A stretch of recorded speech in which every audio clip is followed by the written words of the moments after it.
سلااو ئەم کاتەوە هەموو کاتێکی ژیانتان باش بینەرانی خۆشەویستی تەلەڤیزیۆنی کۆمەڵا بە یارمەتی هاوڕێیانی هاوکارم گەشتی هەواڵەکانی سەر لە بەیانی ڕۆژی سێشەممەتان پێشکەش دەکەم.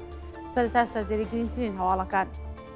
کۆبوونەوەی خانشینکراوانی مخابرات لە شارەکانی کوردستان و ئێران، ناڕزایەتی خوازیارانی مەسکەنی ملی لە شاری سنە، ڕێزلێنان لە یادی گیان بەختکردوانی شۆڕشی ژینە لە سنە و ئیلام، گواستنەوەی ئیدریس کارساز بۆ زیندانی شنۆ، گەمارۆدانی ئاوارەکانی عەفرین و شەهبا لەلایەن توریستانی سەر بە تورکیا، کۆبوونەوەی کرێکارانی ئەبنیە فەنی ڕێگەی ئاسنی کرمان و ناڕزایەتی خوێندکارانی زانکۆی تاران لە ئاست سەردانی قالیباف بۆ ئەو ناوەندە.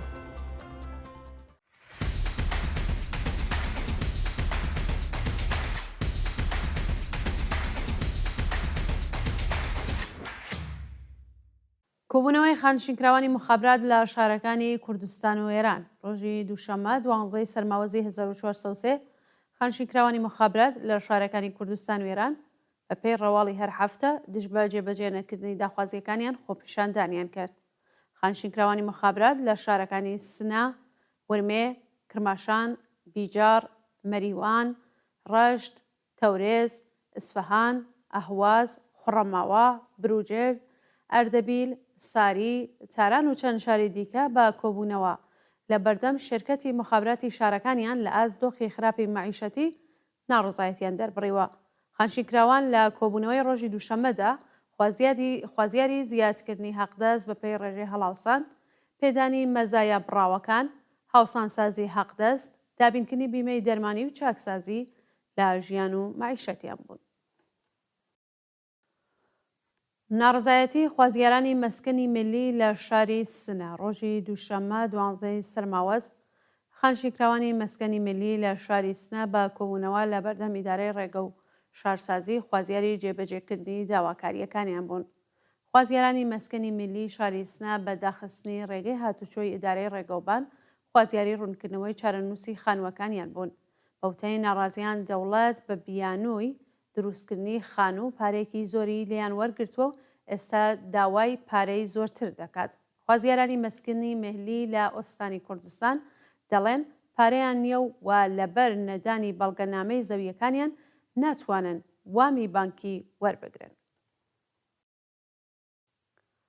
ڕێزلێنان لە یادی گیان بەختکردوانی شۆڕشی ژینە لە سنە و ئیلام ڕۆژی دووشەممە 12 سەرماوەزی 1403 مهدی ساڤەر ئۆلیا بەندکراوی سیاسی پێشوو هاوڕێ لەگەڵ بنەماڵەی دادخوازان لە شارەکانی سنە و ئیلام سەردانی مەزاری قوربانیانی سەرکوتی کۆماری ئیسلامی کرد و ڕێزی لە بیرەوەریەکانیان گرت.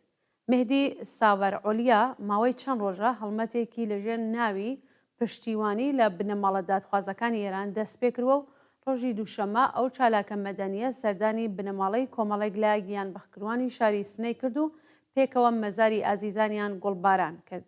مهدی لە سەفەری دووهمیدا سەردانی بنەماڵەی سەعید محەممەدی لە گیان بەختکردوانی شۆڕشی ژینە لە شاری شاباتی کرد و بە بەرزکردنەوەی هێماکانی سەرکەوتن، یەکڕێتی و یەکگرتووی بنەماڵە دادخوازەکانی دووپات کردەوە.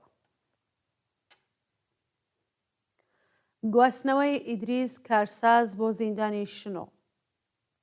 ئیدریس کارساز ئەندامی ئەنجومەنی خێرخوازانی شنۆ ڕۆژی یەکشەممە 11 سەرماوەز بە مەبەستی تێپەڕکردنی ماوەی 36 مانگ بەندکرانی دەست بەسەر و بۆ زیندانی شاری شنۆ ڕاگوێزرا.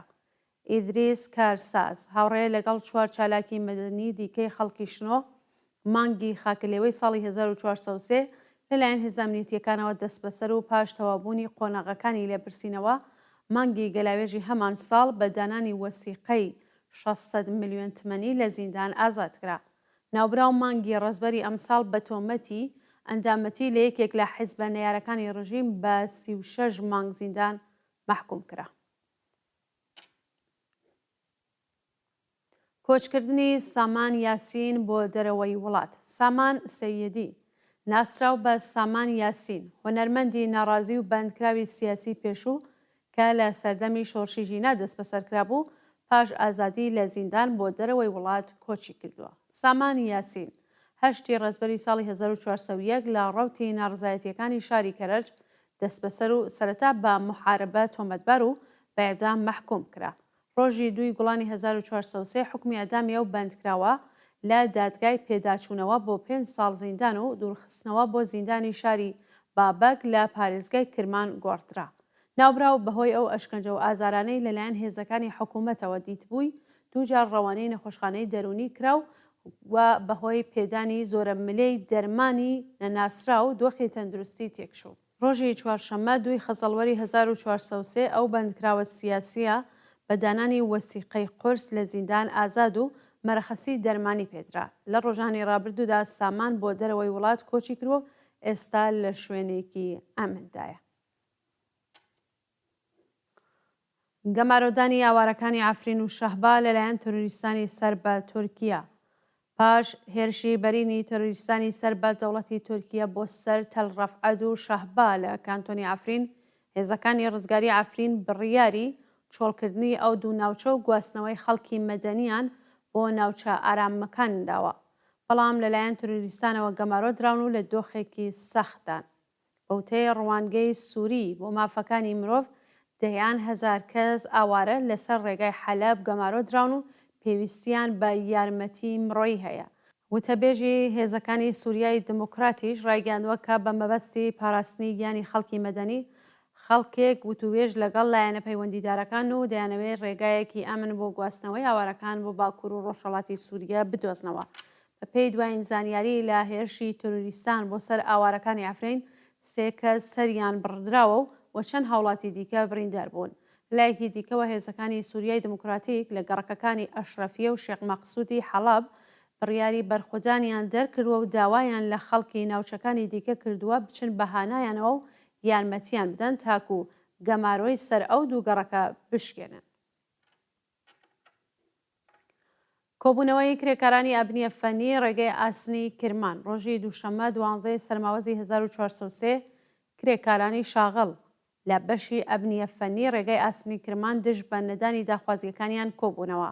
بەوتەی کرێکارانی ناڕازی 400 کرێکاری ڕێگەی ئاسنی کرمان ماوەی 10 ساڵە سەنەواتیان وەرنەگرتووە و خاوەنی ئەو شرکەتە پەیمانکاریە بەلایەوە کاردەکان بایەخ بە کێشە و گرفتەکانیان نادات.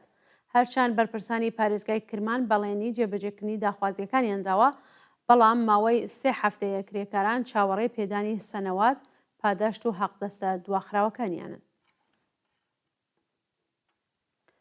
ناڕزایەتی خوێندکارانی زانکۆی تاران لە ئاز سەردانی قالیباف بۆ ئەو ناوەندە. خوێندکارانی زانکۆی تاران ڕۆژی دووشەممە 12 سەرماوەز لە ئاز سەردانی قالیباف سەرۆکی مەجلیسی کۆنەپەرستی کۆماری ئیسلامی بۆ ئەو ناوەندە ناڕزایەتیان دەربڕی. خوێندکاران لە بەیاننامەیەکدا دژایەتی خۆیان لەگەڵ سەردانی قالیباف بۆ زانکۆی تاران نیشاندا و ڕایانگەیان کەسێک کە دەور و نەخشی سەرەکی لە سەرکوتی خوێنینی بزوتنەوەی هەژدەی پوشپەڕی ساڵی 1970 بۆ و شانازی پێوە دەکات، هیچ جێگایەکی لەو زانکۆیەدا نییە. زانکۆ پادگان نییە و دەنگی ناڕزایەتی خوێندکاران دەنگی مافخوازی و ئازادیخوازی کۆمەڵگایەکی سیستەم لێکراوە.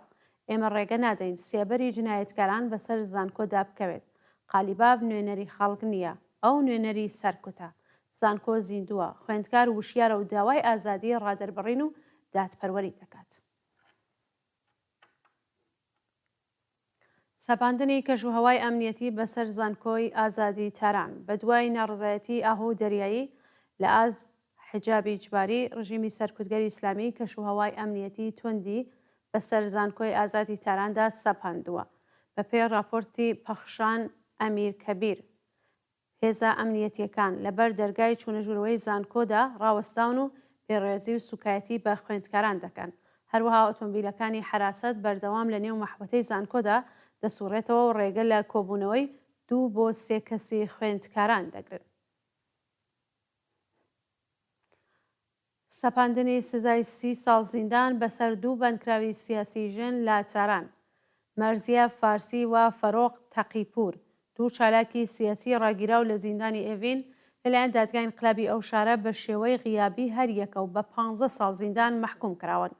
ئەو 2 بەندکراوە سیاسیە پێشتر لە پەروەندەیەکی هاوبەشدا بە ئەندامەتی لە گروپە دژبەرانی ڕژیم تۆمەتبار و بە بەغی مەحکوم کرابوون. ئەم جارە سزایان لەلایەن لەقی 26 دادگای ئینقلابی تارانەوە هەریەکە و بە 15 ساڵ زیندان و سەرجەم 30 ساڵ زیندان مەحکوم کراون. قەرەبووکردنەوەی کەمی بودجەی ساڵی داهاتوو لە گیرفانی خەڵک. بەوتەی چالاکانی سیاسی و مەدەنی دەوڵەتی پزیشکیان بۆ قەرەبووکردنەوەی کەمی بودجەی ساڵی داهاتوو نرخی سوتەمەنی، ئاو، بەرق وە گازی بردووەتە سەرەوە. وەزیری یابووری کۆماری ئیسلامی شەوی یەکشەممە لە بەرنمەیەکی تەلەڤیزیۆنیدا باشکرا بەرگری لە بڕیاری دەوڵەت بۆ گرانکردنی بنزین کرد. ئەوە لە حاڵێکدایە کە مەسعود پزیشکیان لە کارزارەکانی کاتی هەڵبژاردننی سەرۆکۆماریدا بەڵێنیدا بوو کە لە بەرانبەر گەشتی ێرشاد، فیلترشکێن و گوشارە دەرەکیەکان ڕاوەستێت و پرۆژەی ئاشتبوونەوەی ملی بەڕێوەببات و کێشەی FETF چارەسەر بکات. 4 مانگ بەسەر بەڵێنەکانی پزیشکیان تێپەڕ بووە، بەڵام نەک بەڵێنەکانی هەنگاویان بۆ هەڵنەگیراوە، بەڵکو بە ڕاگەاندنی یاسای عفاف و حجاب لەلایەن دەوڵەتەوە ئومیدێک بە پزیشکیان نەماوە و ناوبراو سیاسەتی لایەنی دەسەڵاتدار و توندڕەوەکان بۆ سەرکوتی زۆرتری کۆمەلگا پەیڕەو دەکات. و دووە هەواڵمان سەبارەتە بە درێژەی ناڕزایەتیەکان لە گورجستان. شەوی یەکشەممە 11 سەرماوەزی 1403 هەزاران شارۆمەندی گورجستانی بۆ 4مین ڕۆژی بەردەوام دژ بە دەوڵەتیە وڵاتە خۆپیشاندانیان کردو لەگەڵ هێزەکانی پۆلیس بە شار هاتن. بە پێی راپۆرتەکان شەوی ڕابردوو هەزاران خۆپیشاندەری کوردستانی لە بەردەم پارلەمانیە وڵاتە کۆبوونەتەوە و خوازیاری هەڵوەشانەوەی بڕیاری دەوڵەت بۆ ڕاگررتنی دانوستانەکانیان لەگەڵ یەکێتی ئوروپا بۆ پەیوەستبوونی گورجستان بەو ئتحادیە بوون. لە ماوەی 4 ڕۆژی ڕابردوودا زیاتر لە 200 کەس دەست بەسەر کراون و بەدەیان پۆلیس و خۆپیشاندەر لە شەڕ و پێکدادانەکانی هەردوو لە بریندار بوون. بەڵێ بینەرانی خۆشەویست، گەشتی هەواڵەکانی سەر لە بەیانی سێشەممەتان پێشکەشکرا. هەشاد بشین.